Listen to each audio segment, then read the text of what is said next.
নমস্কার, নিউজ 18 বাংলায় স্বাগত। মিমি রয়েছে আপনার সঙ্গে। শুরুতে আমরা যে খবরে চোখ রাখবো, অত্যন্ত চাঞ্চল্যকর একটি খবর।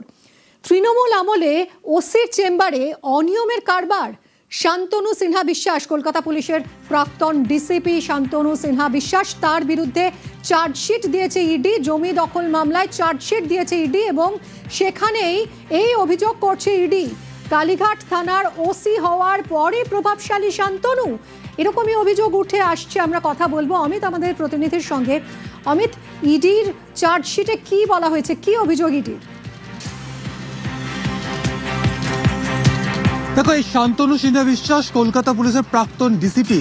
ল্যান্ড গ্র্যাবিং এবং বেআইনি নির্মাণ যে মামলার যে তদন্ত করছে ইডি, সেই মামলাতে শান্তনু সিনহা বিশ্বাসের বিরুদ্ধে ইতিমধ্যেই সাপ্লিমেন্টারি চার্জশিট দেওয়া হচ্ছে ইডির তরফে। এর আগে শান্তনু সিনহা বিশ্বাসের 3 কোটি টাকা নেওয়ার বা যে অভিযোগ, সেটি যেমন চার্জশিটে উল্লেখ রয়েছে। তার ছেলেকে গিফট হিসেবে জয়তা আমদার ঘড়ি গিফট করেছে কোটি টাকা, সেটি যেমন উল্লেখ রয়েছে।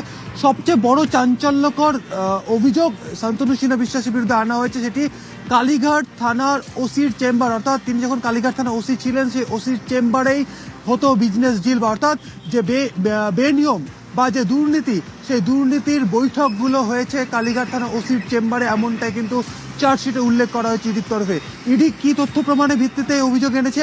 ইডির তরফে চার্জশিটে উল্লেখ করা হয়েছে শান্তনু সিনহা বিশ্বাসের সঙ্গে কর্মরত বা তার অধস্তন কর্মী, কলকাতা পুলিশে কর্মরত ছিলেন একজন ইন্সপেক্টর, তার স্টেটমেন্টকে হাতিয়ার করা হয়েছে চার্জশিটে। শান্তনু সিনহা বিশ্বাসের যে অপকর্ম বা শান্তনু সিনহা বিশ্বাস যে বেনিয়মগুলো করেছে, ওসির ঘরে যে বৈঠকগুলো করেছেন জয় কামদার এবং জয় কামদারের মতো বিভিন্ন বিল্ডার্সের সাথে, সেই তথ্য প্রমাণ হিসেবে শান্তনু সিনহা বিশ্বাসের সঙ্গে কর্মরত কালীঘাট থানাতে তিনি সাব ইন্সপেক্টর হিসেবে তিনি কর্মরত ছিলেন। তিনি পরবর্তী সময়ে কালীঘাট থানায় অ্যাডিশনাল ওসি হিসেবে তিনি সেখানে কাজ করেছেন।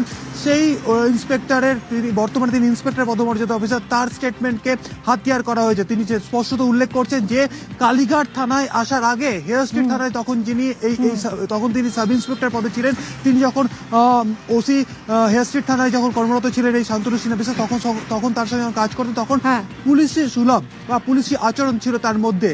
কিন্তু যখন এই রাজনৈতিক প্রভাব, অর্থাৎ তৃণমূল সরকারের বা তৃণমূলের প্রভাবে তিনি যখন ওসি কালীঘাট হয়ে এলেন, তখন থেকেই তার মধ্যে বদল শুরু হলো।